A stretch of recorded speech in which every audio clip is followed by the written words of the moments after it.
श्रोता बंधुओं, आपका बहुत स्वागत है। आज मैं एक ऐसे प्रसंग को लेकर उपस्थित हो रहा हूं जो बहुत ही क्रांतिकारी है और इस प्रसंग को सुनकर आप बहुत विचलित हो सकते हैं, आपको बौखलाहट हो सकती है और कुछ लोग प्रसन्न भी हो सकते हैं, क्योंकि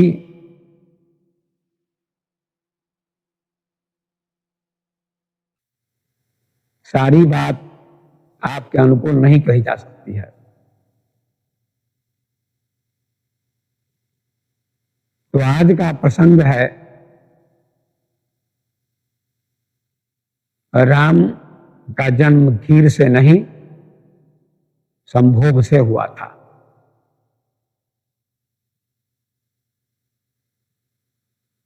यह प्रसंग आपको चौंकाएगा और आपको नई दिशा भी देगा, क्योंकि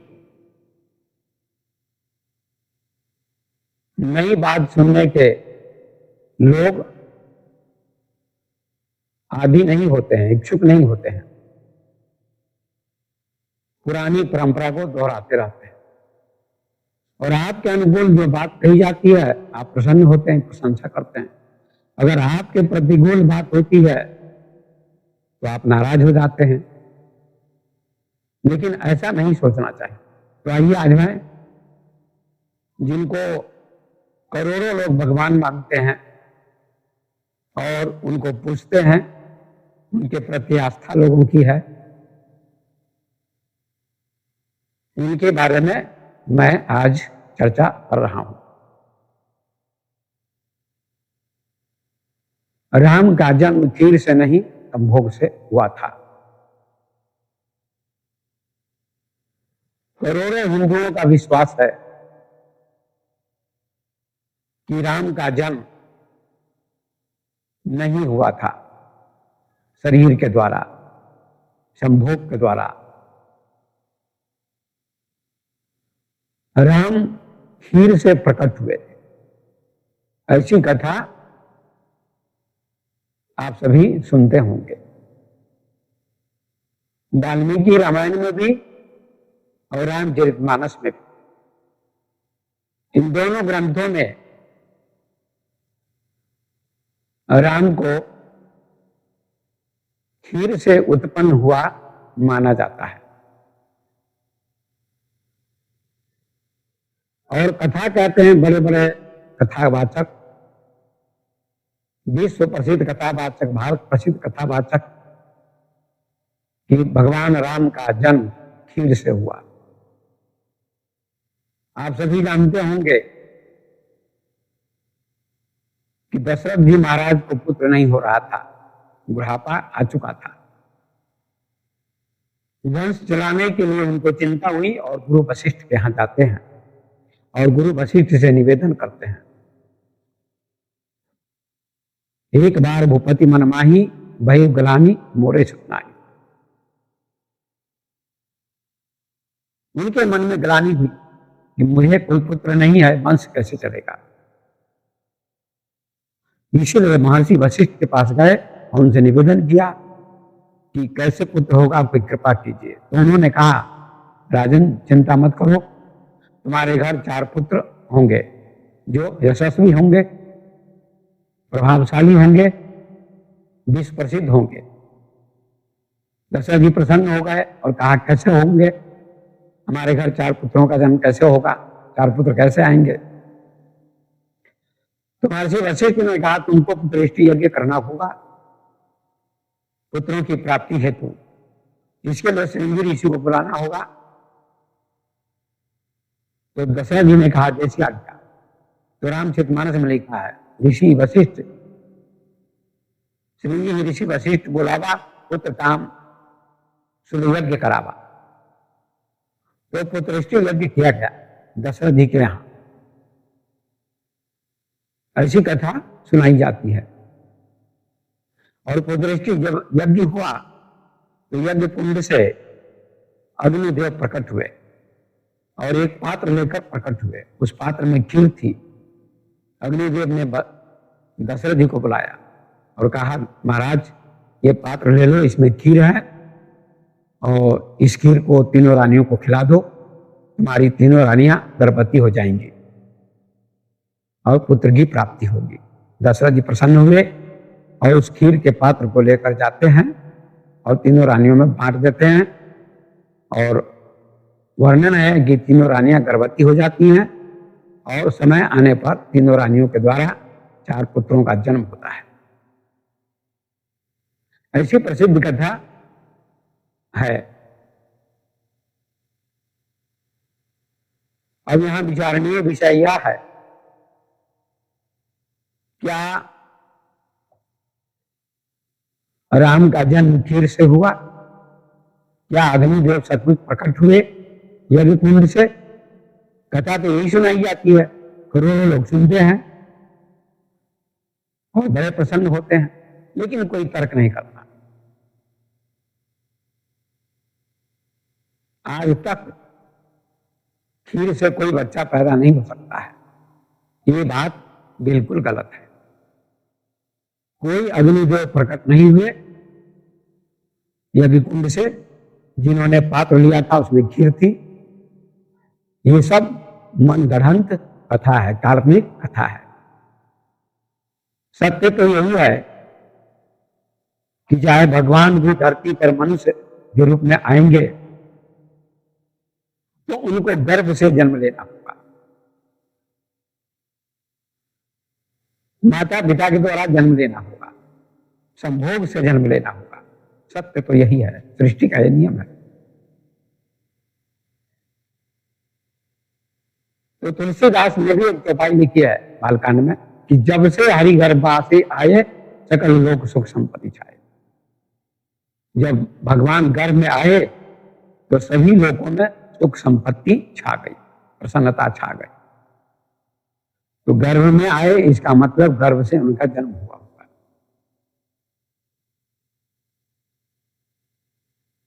ये कथा, ये प्रसंग रामचरितमानस में है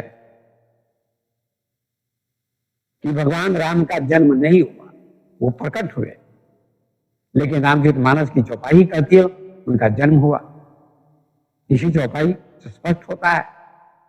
पर तुलसीदास जी ने और भी चौपाइयां लिखी हैं। उन चौपाइयों के माध्यम से देश में कथाएं होती हैं और कथावाचक लोगों को समझाते हैं, हजारों लोगों को, कि जब भय प्रकट कृपाला दीन दयाला कौशल्या हितकारी, ये भी लिखा हुआ है कि राम जी प्रकट हुए हैं कौशल्या के हित के लिए। भय प्रकट कृपाला, वो कृपालु हैं। दीन दयाला, वो दीनों पर कृपा करने वाले हैं। कौशल्या हितकारी, और कौशल्या का हित करने वाले हैं, वे प्रकट हुए। इसका अर्थ करते हैं कथावाचक लोग, विद्वान लोग, धर्माचार, धर्मगुरु, संत महात्मा, कि राम भगवान का प्राकट्य हुआ, प्रादुर्भाव हुआ, उनका जन्म नहीं हुआ। लेकिन रामचरितमानस से मैं सिद्ध करूंगा कि प्रकट का भी अर्थ जन्म ही होता है। कैसे? पुष्प वाटिका में राम और लक्ष्मण दोनों जाते हैं। जब जनकपुर गए थे धनुष यज्ञ देखने विश्वामित्र के साथ, तो विश्वामित्र से आज्ञा लेकर जाते हैं दोनों भाई पुष्प वाटिका में फूल लेने, पूजा के लिए। उसी समय वहां सीता जी भी आती हैं। तो लिखा है, लता भवन्ते प्रकट भय यही अवसर दो भाई, निकसे जंजु विमल विधु जलद पटल बिलकाई। लताओं की ऊट में राम और लक्ष्मण दोनों छुपे हुए थे। सीता जी को दिखाई नहीं पड़ते थे और सीता जी देखने के लिए व्याकुल थी। उनकी आंखें तरस रही थी राम और लक्ष्मण को देखने के लिए। तो तुलसीदास जी लिखते हैं, लता भवन्ते प्रकट भय, लताओं की ओट से, मतलब लताओं के भवन से, मतलब लताओं की ओट से राम और लक्ष्मण दोनों प्रकट हुए।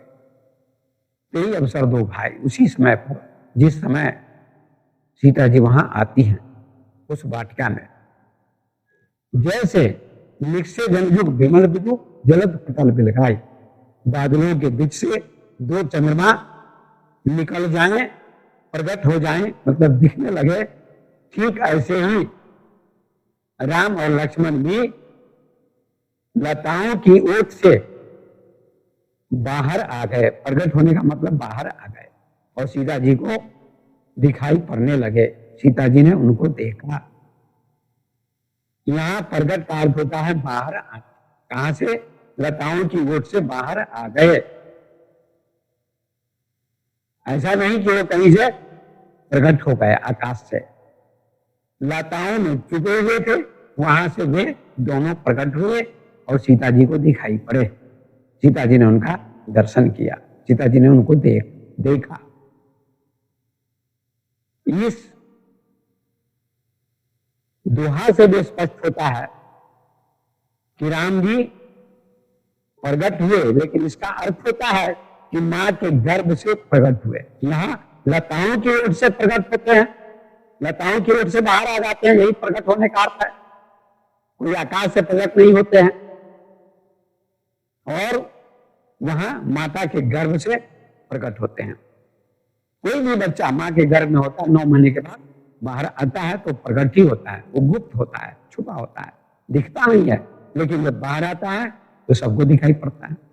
यही प्रकट होने का अर्थ है। ऐसा नहीं है कि राम जी आकाश से प्रकट हो गए, बिना माता पिता के आ गए। ये गलत बात है, ये कल्पना है। इसलिए सत्य यही है, चिंतन की बात है कि कोई भी महापुरुष या अवतार अगर धरती पर आएगा, भगवान भी आएगा मनुष्य के रूप में, तो भगवान को भी माता पिता के द्वारा जन्म लेना होगा, संभोग के द्वारा जन्म लेना होगा। तो राम का भी जन्म किसी के द्वारा हुआ। इसका अर्थ हुआ कि दशरथ जी तो बुढ़े हो गए थे, दशरथ जी बच्चा पैदा नहीं कर सकते थे। इसका मतलब होता है नियोग के द्वारा उनका जन्म हुआ। नियोग मतलब संभोग के द्वारा। ऋषि श्रीनी के द्वारा तीनों रानियों का संबंध हुआ होगा, तीनों रानियों से संबंध हुआ होगा, संभोग हुआ होगा, तभी तीनों रानियां गर्भवती हुई होंगी और चारों भाइयों का जन्म हुआ होगा। यही सत्य है, इसमें कोई बुराई नहीं है। पहले नियोग प्रथा चलती थी, किसी राजा को संतान नहीं होती थी तो ऋषि मुनि को बुलाकर अपनी पत्नी से संभोग राजा करवाता था। इसी का नाम नियोग प्रथा है। तो ऋषि श्रीनी को बुलाने का तात्पर्य यही है कि दशरथ जी से पुत्र नहीं होता था, उनको बुढ़ापे ने आ घेरा था, इसलिए ऋषि श्रीनी के द्वारा चारों भाइयों का जन्म हुआ होगा। यही हकीकत है।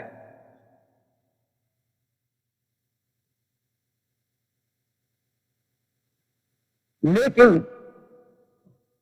लोग भगवान को ऐसा मानते हैं कि जो भगवान है उनका जन्म नहीं होता माता पिता के द्वारा, उनका प्राकट्य होता है, उनका प्रादुर्भाव होता है, आकाश से प्रकट हो जाते हैं, टपक जाते हैं। ये बात बिल्कुल गलत है। कबीर साहब ने इस बात का खंडन किया, अवतारवाद का खंडन किया। उन्होंने कहा है अपने ग्रंथ में, अपनी वाणी में, कि संतो आवे जाए सो माया है, प्रतिपाल काल नहीं वाक्य न कहूं गया न आया। परमात्मा न आता है न जाता है। दशरथ कुल अवतार ही नहीं आया, नहीं लंका के राव सताया। दशरथ के कुल में भगवान का अवतार नहीं हुआ और न उन्होंने लंकापति रावण से युद्ध किया। ये बिल्कुल गलत बात है। ये कबीर साहब की वाणी में है, उनका ग्रंथ बीजक है, उसमें उन्होंने उसमें अवतारवाद का खंडन किया कि परमात्मा का अवतार होता ही नहीं। ये झूठी बात है।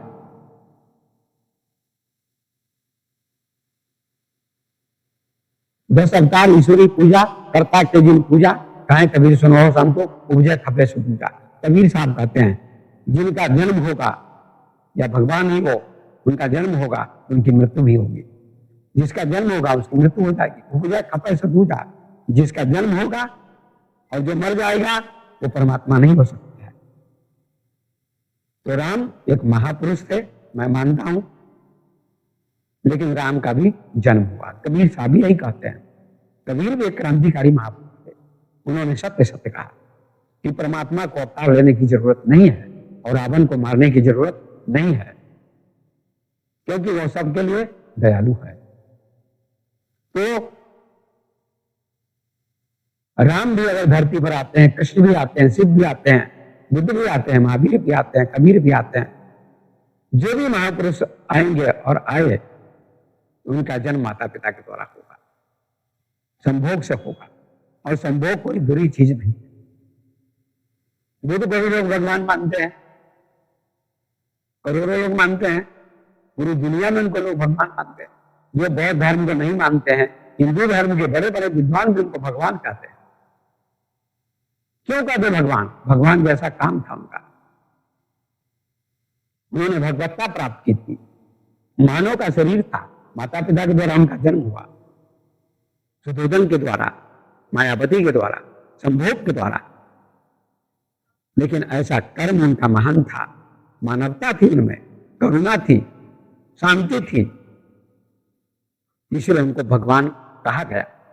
और करोड़ों लोग आज भगवान मानते हैं। तो क्या उनका जन्म संभोग से नहीं हुआ? हुआ, पर उनके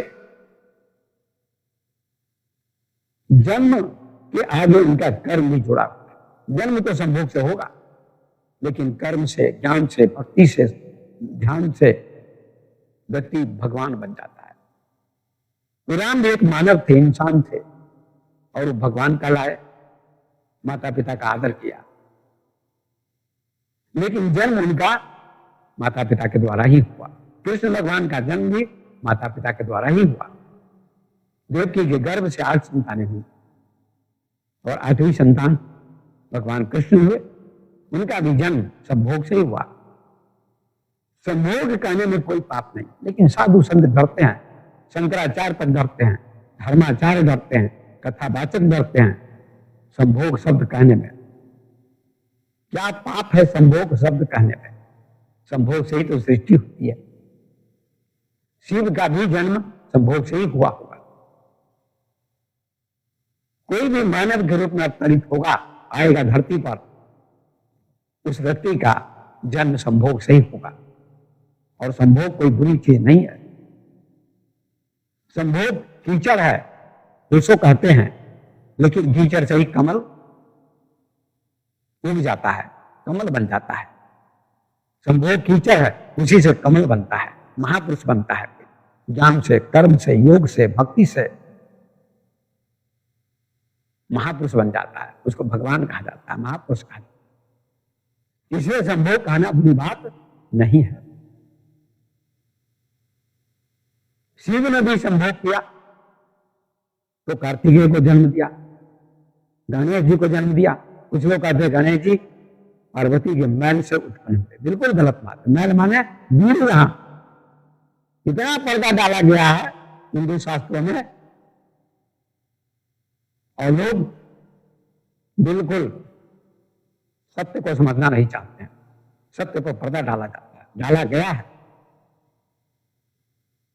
शिव जी के द्वारा, पार्वती और शिव के संभोग के द्वारा कार्तिकेय का जन्म हुआ।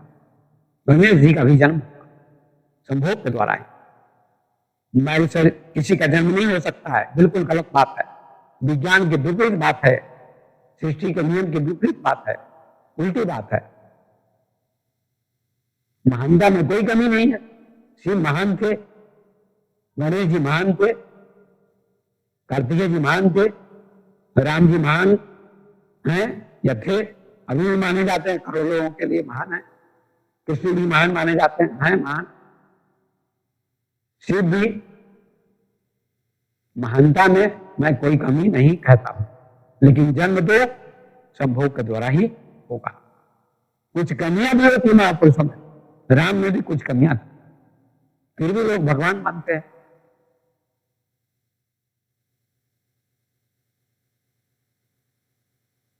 और भगवान कृष्ण ने भी बहुत बच्चे पैदा किए। क्या बच्चे आकाश से टपक गए? नहीं, भगवान कृष्ण ने भी विवाह किए। भागवत में तो लिखा 16,108 रानियां थी और सभी रानियों से, पत्नियों से 10-10 बच्चे पैदा हुए। सोचिए कितने बच्चे होंगे उनके। तो उन्होंने भी संभोग किया, और संभोग कोई गलत चीज नहीं है। संभोग कोई गलत चीज नहीं है। संभोग का नाम लोग नहीं सुनना चाहते। कथावाचक संभोग नहीं कहते, कहते हैं माता पिता से जन्म हुआ किसी महापुरुष का। ऐसा भी कभी कभी कह देते हैं। माता पिता से जन्म हुआ ऐसा कह देते तो लोग बुरा नहीं मानते हैं। काम वासना से जन्म होता है ये भी कह देते हैं लोग, कभी कभी तो लोग बुरा नहीं मानते, मगर संभोग शब्द नहीं बोलते। काम वासना में संभोग में क्या अंतर है? कोई अंतर नहीं है। काम वासना कहिए, संभोग कहिए, बात एक ही है। जिस संभोग से हमारा आपका सबका जन्म होता है, बुद्ध का, महावीर का, कबीर का, नानक का, शंकराचार्य का, राम का, कृष्ण का, शिव का, गांधी का, सभी महापुरुषों का जन्म संभोग से ही हुआ। तो राम का भी जन्म संभोग से ही हुआ, खीर से नहीं हुआ। ये बिल्कुल गलत बात है, बिल्कुल गलत बात है। इसीलिए सारे संतों ने छिपाने का काम किया, पर्दा डालने का काम। आज समाज दिग्भ्रमित है। समाज के लोग संभोग शब्द सुनना नहीं चाहते हैं। लोग रोज संभोग करते हैं, रोज बच्चे पैदा होते रहते हैं। इतनी जनसंख्या बढ़ रही है दुनिया की, भारत की तो और सबसे ज्यादा। तो क्या बिना संभोग से ही बच्चे आ रहे हैं? 1,40,40,00,000,000 की संख्या हो गई है भारत की। क्या बिना संभोग के इतनी जनसंख्या हो रही है? चीन को भी मात करने पर भारत लगा हुआ है। फिर भी लोग संभोग शब्द बोलना नहीं चाहते। किसी का साहस नहीं कि संभोग शब्द कह सके, कि संभोग से लोगों का जन्म होता है। मैं भी संभोग करता हूं ऐसा कोई कथावाचक नहीं कहता। जिसका विवाह हुआ है वह कथावाचक भी नहीं कहता है कि मैं संभोग करता हूं। मेरे भी बच्चे हैं, संभोग के द्वारा ही बच्चे पैदा होते हैं, ऐसा नहीं कह पाते। क्यों ऐसा नहीं कह पाते? क्या पाप है संभोग कहने में? केवल एक साहस ओशो का था, जिनको लोगों ने बदनाम किया, जिनकी लोग आज भी आलोचना करते हैं, लेकिन उन्होंने 100% सत्य कहा है। उनकी बात का कोई भी खंडन नहीं कर सकता है, चाहे माने उनकी बात या न माने। सत्य तो यही है कि जो भी मनुष्य के रूप में जन्म लेगा, अगर वो भगवान भी कहलाएगा, महापुरुष भी कहलाएगा, वह व्यक्ति तो भी संभोग से जन्म होगा। इसलिए संभोग शब्द गलत नहीं है, अच्छा है। उसको कहते हैं बार बार, सृष्टि की रचना का आधार संभोग है। संभोग नहीं होगा तो न राम का जन्म होगा, न कृष्ण का जन्म होगा, न बुद्ध का जन्म होगा, न कबीर का जन्म होगा, न किसी का जन्म होगा। और उन्होंने एक बहुत सुंदर बात कही है उसने, कि यदि राम के माता पिता, कृष्ण के माता पिता, बुद्ध के माता पिता, कबीर के माता पिता, महावीर के माता पिता, नानक के माता पिता, गांधी के माता पिता संभोग नहीं करते, ब्रह्मचारी रह गए होते, तो इन महापुरुषों का जन्म नहीं होता और फिर देश की, विश्व की क्या दशा होती। तो संभोग तो इतना पवित्र है जिससे समस्त महापुरुषों का जन्म हुआ और राम का भी जन्म हुआ। मैं राम की महानता में कोई दोष नहीं लगाता। कृष्ण भगवान को योगेश्वर कहते हैं। क्यों योगेश्वर कहते हैं? योग के ईश्वर और भोग में भी उतरे।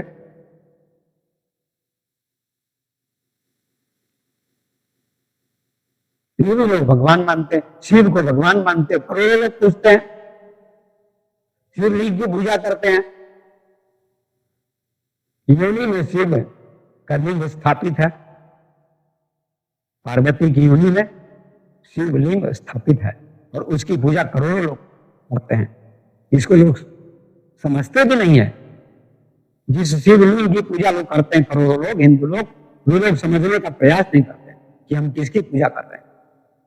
संभोग रथ प्रतिमा की पूजा लोग कर रहे हैं। इस बात की व्याख्या लोग नहीं कर पाते।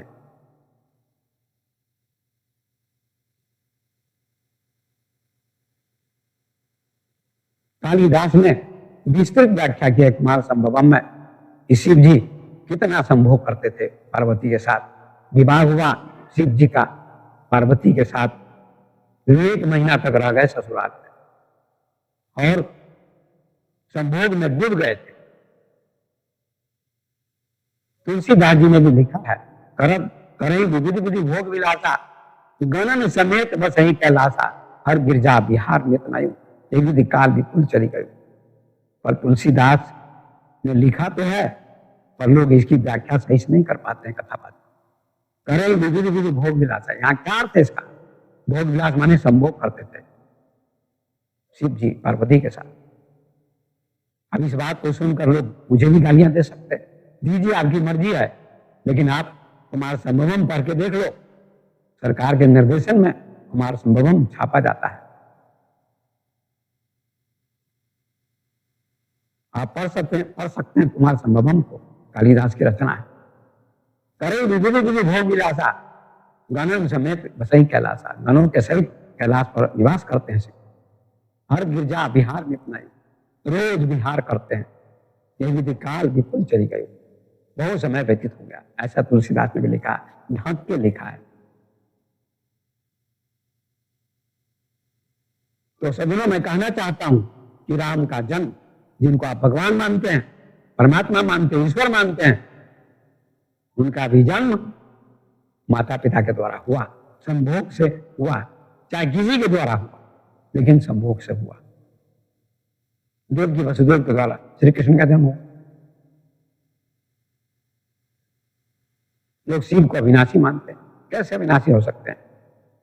गायत्री उनकी मां है, जो शरीर धारण करेगा उसका जन्म अवश्य होगा। फिर कालिदास ने क्यों लिखा है?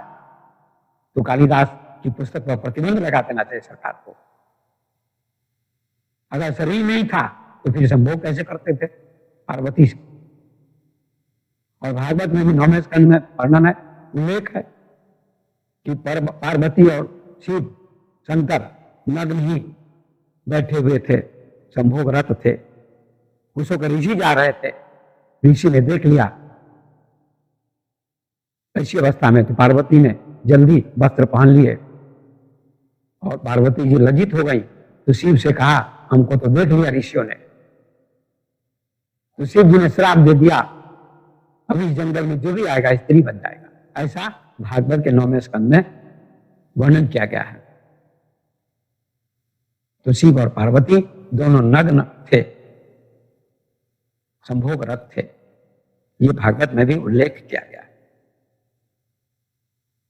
लोग कहेंगे भगवान के ऊपर आप लांछन लगा रहे हैं, कलंक लगा रहे हैं। अरे भगवान के ऊपर कलंक नहीं है।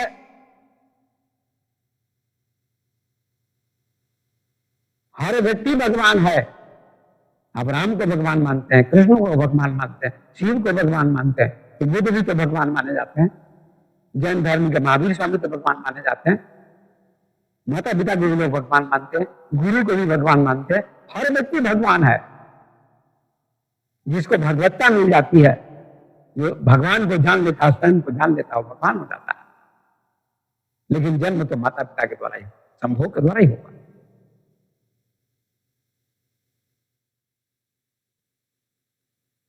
महर्षि वेदव्यास का जन्म महर्षि पराशर के द्वारा हुआ, सत्यवती के गर्भ से। उन्होंने भी संभोग किया सत्यवती के द्वारा, और व्यास जी का जन्म हुआ, सत्यवती से संभोग किया और महर्षि वेदव्यास का जन्म हुआ। एक संभोग में महर्षि वेदव्यास के एक संभोग में, महर्षि पराशर के एक संभोग में महर्षि वेद व्यास का जन्म हुआ, जिन्होंने भागवत की रचना की, ब्रह्मसूत्र की रचना की, और लोग कहते हैं 18 पुराणों की रचना की। इतने बड़े विद्वान थे, उनका भी जन्म संभोग से हुआ। तो क्या उनकी महानता में कमी आ गई? व्यास जी की महानता में कमी आ गई? नहीं आई। क्या बुद्ध की महानता में कमी आ गई? नहीं आई। बुद्ध का भी जन्म संभोग से हुआ, माता पिता के द्वारा। महावीर स्वामी जैन धर्म के संभोग से जन्म लिए, और इन्होंने भी विवाह किया, एक पुत्री को जन्म दिया, ऐसा उल्लेख आता है। इन्होंने भी संभोग किया, फिर आगे बढ़ गए, फिर समाधिस्थ हो गए, फिर संभोग से ऊपर उठ गए। लेकिन संभोग को छिपाने का प्रयास किया गया, पर्दा डालने का प्रयास किया गया। वेद व्यास जी, जिनको इतना बड़ा विद्वान माना जाता है, उन्होंने भी नियोग के द्वारा धृतराष्ट्र, पांडु और विदुर को जन्म दिया। नियोग मतलब संभोग। तो मैं कहना चाहता हूं कि भगवान राम का भी जन्म खीर से नहीं हुआ, नियोग के द्वारा हुआ, संभोग के द्वारा हुआ। लेकिन उनकी महानता में कोई कमी नहीं है। भगवान कृष्ण की महानता में कोई कमी नहीं है, शिव की महानता में कोई कमी नहीं है, बुद्ध की महानता में कोई कमी नहीं है। वो सो कहते हैं बार बार कि तुमने अवतार से भी साबित कर दिया राम को, कृष्ण को, शिव को, तो मनुष्य से ऊपर उठा दिया। अरे मानव रहने दो, महान रहने दो, तो तुम उनसे बात कर सकते हो।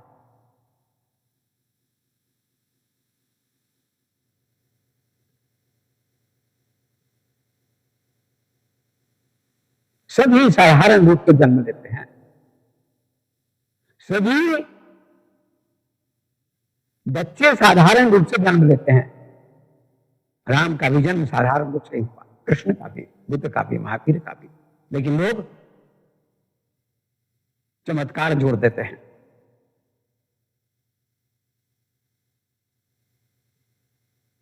उनका कर्म महान होता है, उनका ज्ञान महान होता है, इसको मैं मानता हूं।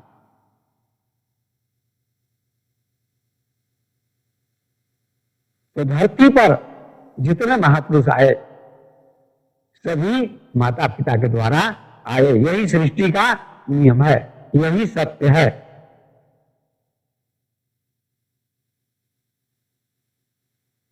बाकी जो भी कथा की जाती है, जो भी कथावाचक कहते हैं, जो भी धर्माचार्य कहते हैं, जो भी संत महात्मा कहते हैं, भगवान का प्राकट्य हुआ, राम का प्राकट्य हुआ, प्रादुर्भाव हुआ, कृष्ण का प्राकट्य हुआ, शिव का प्राकट्य हुआ। वैसे तो लोग शिव को अविनाशी कहते हैं। अरे शिव नाम आत्मा का है, आत्मा तो अविनाशी है। आपके अंदर भी जो शिव है वो अविनाशी है, लेकिन आपका शरीर तो नाशवान है। शिव को भी शरीर था, ये मैं दावे के साथ कहता हूं। राम को भी शरीर था, कृष्ण को भी शरीर था, बुद्ध को भी शरीर था, मुझे भी शरीर है, आपको भी शरीर है। अति मानवीय मत बनाइए राम को, कृष्ण को और शिव को। चमत्कार मत जोड़िए, कोई आकाश से नहीं टपक। सभी साधारण होते हैं और फिर बाद में महान बन जाते हैं। कीचड़ से कमल उगता है, कमल उत्पन्न होता है और उसमें सुगंध होती है।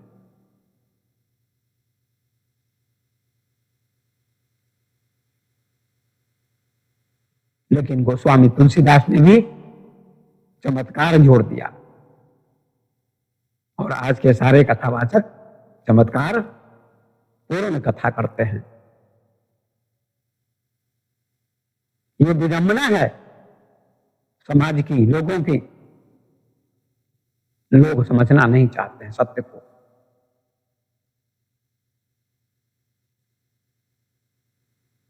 बुद्ध ने सत्य कहा, महावीर ने सत्य कहा, कबीर ने सत्य कहा, नानक ने सत्य कहा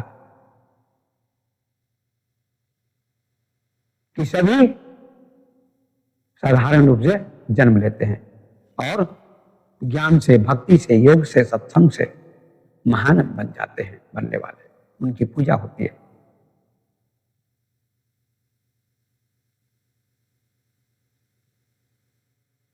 तो राम को आप अवतार मानते हैं, कृष्ण को अवतार मानते हैं। अवतार का मतलब क्या? अवतरण हुआ, शरीर में आए और जब शरीर में आएंगे तो जन्म तो लेना पड़ेगा। सब व्यक्ति भगवान के अवतार हैं,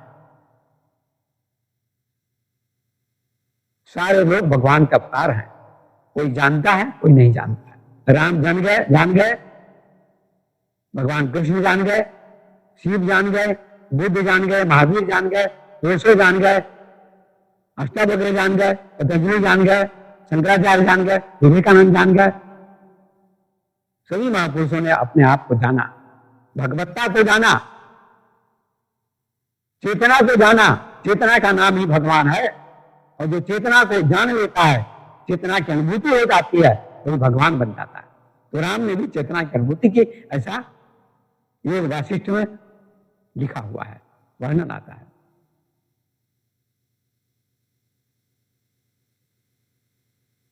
राम ब्रह्म परमार्थ रूपा, राम ब्रह्म है परमार्थ रूप से, ऐसा तुलसीदास ने लिखा है।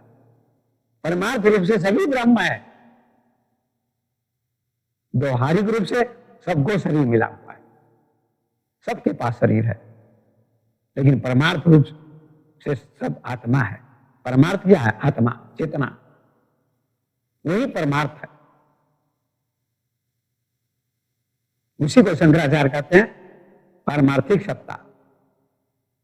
पारमार्थिक रूप से, परमार्थ रूप से सभी ब्रह्म के रूप हैं, लेकिन सारे ब्रह्म को नहीं जानते, अपने आप को सभी नहीं जानते हैं। महापुरुष के सानिध्य में जाना होगा, कभी व्यक्ति या कोई भी ब्रह्म को जान सकता, अपने को जान सकता है। तो आज का जो मेरा प्रसंग है, अब मैं अपनी वाणी को विराम देता हूं। इस प्रसंग को सुनकर, मेरी बात को सुनकर लोग तिलमिलाएंगे। जो राम को मानते हैं उनको तिलमिलाहट होगी। मैं भी राम को मानता हूं। राम ने माता पिता का सम्मान किया, इस मामले में मैं भी मानता हूं, उनका सम्मान करता हूं। भगवान कृष्ण का भी आदर करता हूं। बुद्ध को भी मानता हूं, महावीर को भी मानता हूं, कबीर को भी मानता हूं, शंकराचार्य को भी मानता हूं। और जब से मैंने पुरुषों का अध्ययन शुरू किया, जानता हूं, तब से सभी महापुरुषों का मैं सम्मान करता हूं। इसलिए मैं राम की कोई निंदा नहीं करता हूं, राम की मैं निंदा नहीं करता हूं, बुराई नहीं करता हूं। राम भी एक महापुरुष हो चुके हैं। आप अवतार कहिए, कुछ भी कहिए, पुरुषों में महापुरुष, पुरुषों में उत्तम। कृष्ण भी पुरुषोत्तम है, बुद्ध भी पुरुषोत्तम है, महावीर भी पुरुषोत्तम है। पुरुषों में जो उत्तम हो चुके हैं उनको पुरुषोत्तम कहा जाएगा।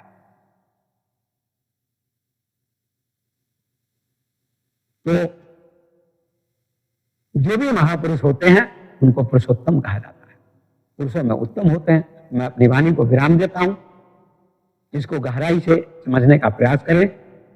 भगवान राम का जन्म खीर से नहीं, संभोग से हुआ था, और संभोग कोई बुरी चीज नहीं है, ये सृष्टि की रचना है और पवित्र चीज है। इसी से सब महापुरुषों का जन्म होता है, और अंत में महापुरुष समाधि में प्रवेश कर जाते हैं, अपने आप को जान लेते हैं, और वे भगवान रूप हो जाते हैं, ब्रह्म में बन जाते हैं। तो अपनी वाणी को मैं विराम देता हूं। भगवान राम का जन्म संभोग से हुआ, खीर से नहीं हुआ। इन्हीं शब्दों को कहते हुए अपनी वाणी को मैं विराम देता हूं। धन्यवाद।